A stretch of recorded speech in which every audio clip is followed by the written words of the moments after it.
A tentação de voltar a produzir algo baseado em O Bebê de Rosemary habita o coração dos estúdios Paramount desde que o original foi lançado em 1968 e se tornou um marco do cinema de horror. Uma sequência na década seguinte e uma minissérie televisiva não realizaram plenamente o desejo de explorar mais uma vez o título que tanto dinheiro e prestígio rendeu à companhia, à atriz Mia Farrow, ao diretor Roman Polanski e ao autor do romance que o inspirou, Ira Levin. O mais bem acabado subproduto desse clássico acaba de chegar ao Paramount Plus e se chama Apartment 7A. Dirigido por Natalie Erica James e estrelado por Julia Garner, o trabalho é oficialmente um prelúdio, uma história que se passa 3 anos antes de Rosemary engravidar e parir Adrian, o anticristo. Ao mesmo tempo, Apartment 7A não deixa de ser uma releitura do filme de 1968, com muitas cenas propositalmente parecidas e até a inolvidável canção de Ninar, escrita pelo polonês Krzysztof Komeda, soando num momento chave do longa. Digamos que a Paramount achou uma maneira de retornar à sagrada obra-prima sem exatamente vendê-la como um remake, mas sim como uma refilmagem disfarçada de história de origem. A protagonista agora é Terry D'Onofrio, uma dançarina do interior que sonha em estourar nos palcos de Nova York. Sua trajetória é dificultada por uma torção de tornozelo em cena, que a obriga a conviver com dores lancinantes no pé, dificuldades de realizar certos movimentos obrigatórios para a profissão e até um caminhar meio manquitola. Obstinada a conseguir uma vaga num vindouro musical da Broadway, Terry persegue um produtor famoso até o prédio em que ele mora, mas passa mal antes de conseguir a aproximação, sendo socorrida na calçada por um simpático casal de condôminos, Minnie e Roman Castevet.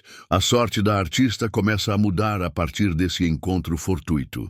Os Castevet oferecem um belo imóvel para Terry, no mesmo andar onde residem. Também agilizam para que a jovem vá beber uns drinks no apartamento do tal produtor. Ela consegue a almejada vaga no musical e uma outra vizinha do edifício surge, com um composto de ervas capaz de recuperar seu tornozelo bichado. Terry volta a dar piruetas com desenvoltura e, após um suspeito acidente sofrido pela protagonista da peça, que remete a outro clássico do terror refilmado recentemente, Suspiria, herda o papel principal e vê pela primeira vez seu nome em destaque num letreiro da Broadway, seu maior sonho.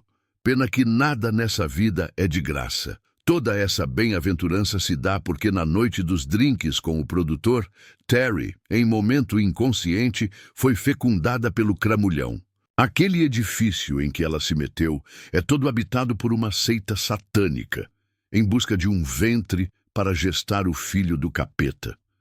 Quem assistiu ao original sabe muito bem o que é isso e como tudo se desenvolverá. Com um porém, se 3 anos mais tarde os satanistas repetirão o experimento com Rosemary, fica óbvio para o espectador que a gravidez de Terry não chegará ao fim. A questão é apenas descobrir de que maneira a prenhez será interrompida, o que é revelado na cena mais poética de Apartment 7A. Com essa limitação, não teria como a nova produção ser memorável. É mais uma homenagem, ainda que ranzinzas preferirão classificá-la como um caça-níqueis. O que não dá para negar é que Julia Garner, atriz de 30 anos, está muito bem como a angustiada Terry. Sua performance é realçada nas cenas divididas com a premiadíssima veterana Diane Wist, que faz uma mini Castevet sinistra, alternando falas doces com olhares amedrontadores. Lançado diretamente no streaming, Apartment 7A tem pinta de que será esquecido com o passar dos anos, assim como as outras explorações de O Bebê de Rosemary. Mas sua existência não ofende e tem até alguns méritos. Pode, quem sabe, aproximar uma nova geração de um filme rodado há 56 anos e que nunca perdeu sua força.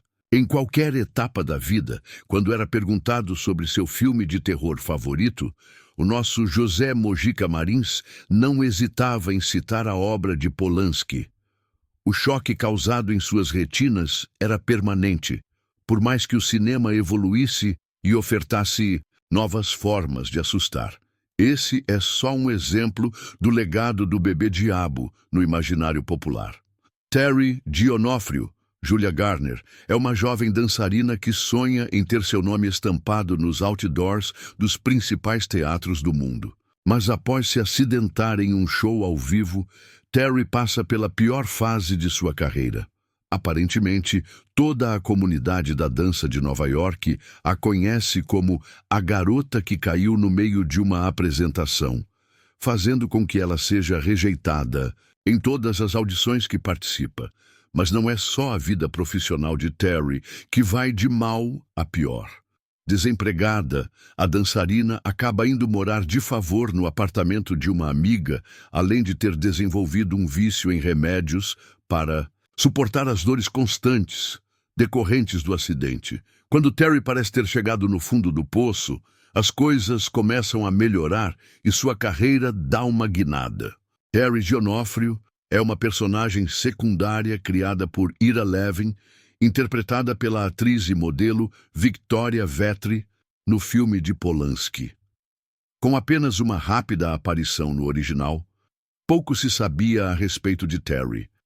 Em teoria, essa lacuna daria abertura para uma série de possibilidades sobre como poderia ser contada a história da garota viciada que fora acolhida pelos Castevet. Nem tudo o que aconteceu com Rosemary, necessariamente, precisaria acontecer com Terry. Nem grávida ela precisaria ficar.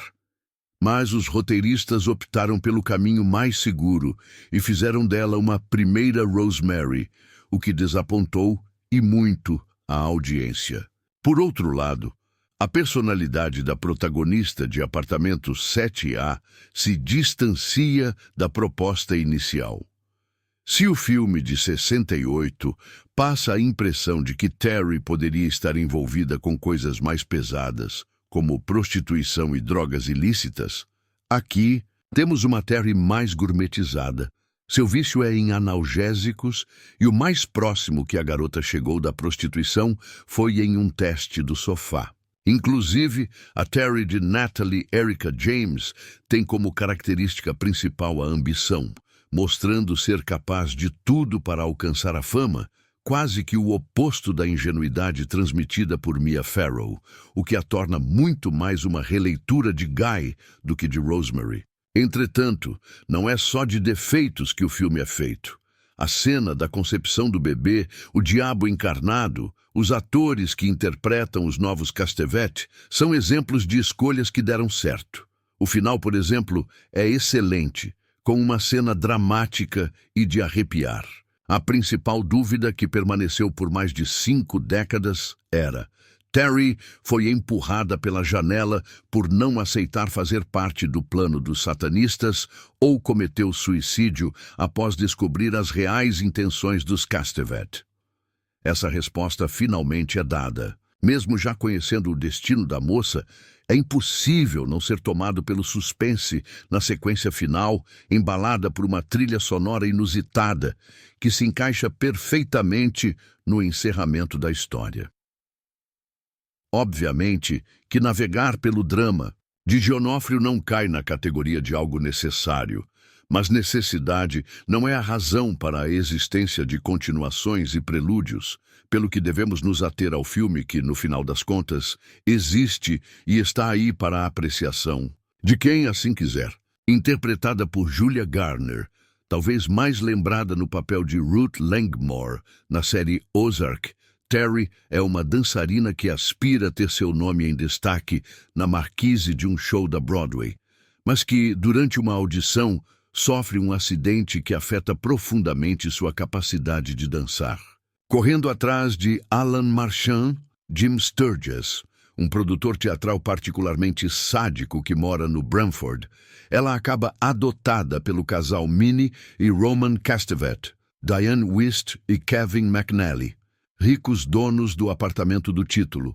e também de outro, no mesmo andar, onde eles acomodam a jovem ostensivamente por caridade, mas claramente, para o espectador, com motivos ulteriores que qualquer um que tenha lido o livro e ou visto o filme ou a minissérie sabe qual é. Em essência, o roteiro que a diretora Natalie Erica James escreveu ao lado de Christian White, ambos de Relíquia, e Skylar James, estreante em longas, é uma outra versão de O Bebê de Rosemary, com exatamente a mesma temática de sedução, abuso e perda de independência da mulher, tendo como pano de fundo uma conspiração demoníaca. Não há grandes novidades aí a não ser, talvez, compreender o que efetivamente aconteceu com Terry no filme de Polanski, o que, como já disse, não é algo particularmente importante ou que acrescente outras camadas à história mais famosa.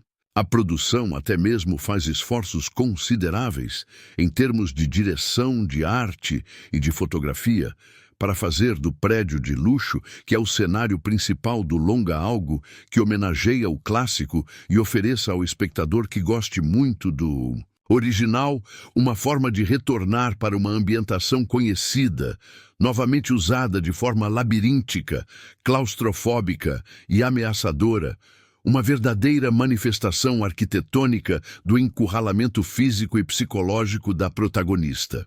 Também de maneira muito semelhante ao que foi feito nos anos 60, o horror é muito mais sugerido do que mostrado, com a atmosfera sendo infinitamente mais importante do que os fogos de artifício que comumente são a praga de obras do tipo. Natalie Erica James, porém, joga seguro o tempo todo, e ao fazer isso, telegrafa cada sequência de seu longa, sem dar espaço para que a imaginação do espectador preencha espaços em branco ou supralacunas, e isso mesmo que alguém nunca sequer tenha ouvido falar em O Bebê de Rosemary, o que é possível, mas que eu duvido. Por outro lado, a diretora conhece o elenco que tem e tira proveito disso ao deixar Julia Garner livre para atuar e construir sua própria sofrida personagem que é capaz de fazer de tudo, bem, quase tudo, por um papel em um musical, por menor que ele seja, em razão de sua limitação física. Inscreva-se no canal, comente e curta o vídeo, por favor.